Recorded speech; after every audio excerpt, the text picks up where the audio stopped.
بسم اللہ الرحمن الرحیم۔ بہار سے کسی نے ایک آڈیو میں سوال پوچھا ہے اور اپنی پریشانی ظاہر کی ہے۔ لکھا ہے کہ ایک سوال پر تقریباً 6 مہینے سے میں پریشان ہوں، لہذا انہوں نے تفصیلی جواب چاہا ہے۔ ہم ان کا سوال آپ کو سناتے ہیں، پھر جواب دیتے ہیں۔ السلام علیکم بھائی میرا کویشچن یہ ہے کہ یہ جو انڈین کورٹس ہے جو کہ بالکل کانسٹیٹیوشنل ہے، ڈیموکریٹک ہے، اور یہ سیکولر ان میں جو فلسفی ہے بھائی، تو یہ جو میں نے بہت سارے عربک اسکالر سے جیسے کہ شیخ عاصم الحکیم ان سے سنا ہے کہ وہ نان مسلم کنٹری میں، غیر اسلامی کنٹریوں میں مسلمان ججز نہیں بن سکتے، کیونکہ سورہ مائدہ کی آیت نمبر 44 کہتی ہے کہ وہ جو شخص جو اللہ کے قانون کو چھوڑ کر کسی دوسرے سے فیصلہ کرتا ہو وہ کافر ہے۔ مجھے بھائی آپ سے اس پہ تفصیلی جاننا تھا کہ کیا ایک مسلمان انڈین کے کورٹس میں جج کا پیشہ کر سکتا ہے؟ یہی کوشچن تھا، تھینک یو۔ اور اب ان کے سوال کا حاصل یہ ہے کہ انڈین کورٹ میں کسی مسلمان کا جج بننا جائز نہیں ہونا چاہیے، چونکہ وہ غیر شرعی فیصلہ جب کرے گا انڈین قانون اور انڈین لا کے حساب سے تو وہ کافر ہو جائے گا۔ تو اپنے کو کافر ہونے سے بچانے کے لیے جج ہی نہ بنے۔ تو اب لوگ جو جج بن رہے ہیں مسلمان جج بنتے ہیں، سپریم کورٹ تک میں بھی مسلمان جج رہے ہیں اور ہوتے ہیں، تو یہ ان کو اشکال ہو رہا ہے کہ کیا یہ صحیح ہے اور واقعی جو ہے جج نہیں بننا چاہیے۔ جواب یہ ہے کہ جو غیر اسلامی جمہوری حکومتیں ہوتی ہیں، سیکولر سرکاریں ہوتی ہیں، جہاں فیصلہ جو ہے اسلام کے اور شریعت کے مطابق نہیں ہوتا، بلکہ وہاں کا جو اپنا سمویدھان ہوتا ہے، ان کا اپنا دستور ہوتا ہے، اس کے حساب سے پابند ہوتے ہیں سارے ججز، اور سارے جو ہے وکیل لوگ بھی اسی اعتبار سے اپنا پیروی کرتے ہیں۔ تو یہ جو اشکال ان کو ہوا کہ قرآن میں جو سورہ مائدہ کی آیت میں تو آ رہا ہے کہ وَمَن لَمْ يَحْكُم بِمَا أَنزَلَ اللَّهُ فَأُولَٰئِكَ هُمُ الْكَافِرُونَ، کہ اللہ کی نازل کی ہوئی شریعت کے مطابق جو فیصلہ نہیں کرے گا وہ کافر ہو جائے گا۔ تو یہ لوگ تو سب کافر ہوئے جا رہے ہیں جو فیصلے اس طرح کر رہے ہیں مسلمان۔ تو غور کرنے کی بات یہ ہے، ایسا نہیں ہے، کہ اس میں تھوڑا سا سمجھنے کی ضرورت ہے، توجہ دینے کی۔ جہاں کہیں مسلمان اقلیت میں ہوتے ہیں اور وہاں نظام بھی غیر شرعی ہوتا ہے، اسلامی حکومت نہیں ہوتی ہے، تو وہاں کی سیاست میں مسلمان کس طور پر شامل ہوں، وہاں کے عہدے قبول کریں نہ کریں، وہاں کے منصب قبول کریں، وہاں کے فورس میں فوج میں شامل ہونا ہو، وہاں کے سپاہی اور پولیس مین بنے نہ بنے، یا وہاں کے اور عہدے جو ہے قبول کریں نہ کریں، وہاں کے الیکشن میں حصہ لے کے نہ لے، امیدوار بنے نہ بنے، یہ ایک نہیں اور بھی مسائل ہے۔ صرف جج بننے کا مسئلہ نہیں جو آپ نے پوچھا ہے، یہ اور بھی مسئلے ہیں کہ یہ ایسی غیر اسلامی حکومتوں میں، اس پر اہل علم نے مستقل بحث کی ہے کہ غیر اسلامی حکومتوں میں جہاں مسلمان اقلیت میں ہو تو وہاں کیا کرنا چاہیے مسلمان اقلیت کو غیر مسلم کنٹریز میں۔ ایک طرف اللہ تعالیٰ کی طرف سے یہ ارشاد بھی ہے، لا یکلف اللہ نفسا الا وسعها، کہ اللہ تعالیٰ کسی بھی انسان کو، قوم کو، اجتماعیت یا انفرادی طور پر اس کو اس کی طاقت، اس کی حیثیت سے زیادہ اس کو مشقت میں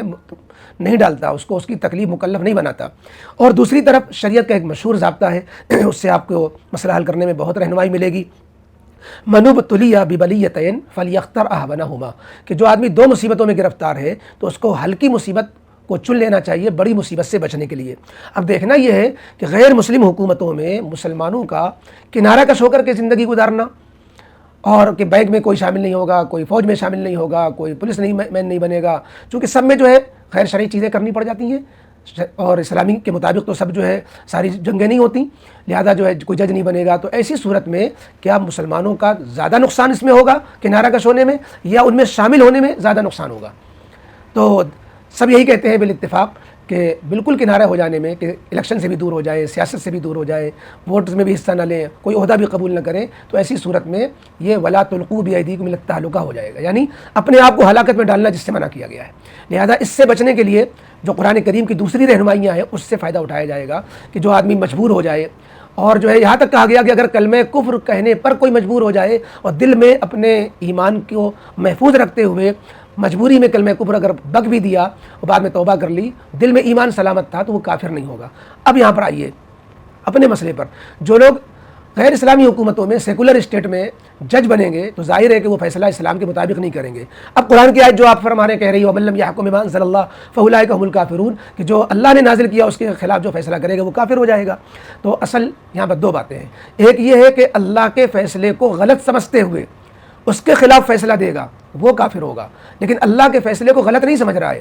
اس کو صحیح سمجھ رہا ہے، لیکن وہ جس ملک میں ہے اس ملک میں اپنے کو مجبور پاتا ہے کہ وہ اللہ کے فیصلے کو نافذ نہیں کر پا رہا ہے، جس کی وجہ سے وہ جو ہے وہاں کے مقامی دستور کے اعتبار سے وہ فیصلے دے رہا ہے، تو وہ کافر نہیں ہوگا۔ کافر کون ہوگا؟ یاد رکھیے، کافر وہ ہوگا جو ما انزل اللہ کے خلاف، اللہ نے جو نازل کیا اس شریعت کے خلاف فیصلہ بھی دے، اور اللہ نے جو شریعت میں جو فیصلہ دیا تھا اس کو غلط سمجھے، اور اس کو غلط سمجھ کر کے اس کے خلاف جو فیصلہ ہے اس کو صحیح سمجھے اور اس کو غلط سمجھے، یہ ہوگی کفر کی بات۔ ورنہ یوں سمجھے کہ اصل فیصلہ تو اللہ کا ہوتا ہے، لیکن یہاں ہم اس فیصلے کی پوزیشن میں نہیں ہیں جس کی بنا پر ہم جو ہے یہاں کے اعتبار سے مجبور ہو کر کے یہاں کے فیصلے دے رہے ہیں، تو وہ کافر نہیں ہوگا۔ یہ تھوڑی سی وضاحت اگر آپ ذہن میں رکھیں گے تو انشاءاللہ آپ کا اشکال بہت حد تک حل ہو جائے گا، امید ہے کہ حل بھی ہو گیا ہوگا۔ یہ چند گزارشات تھیں جو اس آیت کے تعلق، ورنہ ہم نے دیکھا ہے کہ بہت سے لوگ یہاں تک کہہ دیتے ہیں مسلمانوں کا الیکشن میں حصہ لینا جائز نہیں ہے، چونکہ یہ الیکشن میں کوئی کافر جیت کر آئے گا، ہم گویا کافر کے حق میں گواہی دے رہے ہیں۔ کبھی کہتے ہیں کہ یہاں کے فوج میں شامل ہونا جائز نہیں ہے۔ یہ سب اشکالات اسی سے پیدا ہو رہے ہیں کہ فقہ الاقلیات، یعنی اقلیت میں جہاں مسلمان ہوں ان کے لیے قرآن و حدیث سے اخذ ہونے والے مسائل وہ کچھ اور طرح کے ہیں، اور جہاں مسلمان اکثریت میں ہیں ان کے لیے مسائل اور طرح کے ہیں۔ اس لیے شریعت ہماری قیامت تک کے لیے ایسا نہیں ہے کہ مسلمان کسی ایسے ملک میں ہو جہاں وہ اقلیت میں ہو تو وہاں سب کے ساتھ جو ہے وہ زندگی نہ گزار سکیں اور وہاں کے اعتبار سے مسائل ان کے لیے حل نہ ہو، ایسا نہیں ہے۔ شریعت نے ہمیں ہر جگہ کے اعتبار سے جو لچک رکھی ہے شریعت نے، اس سے ہمیں فائدہ اٹھانا چاہیے۔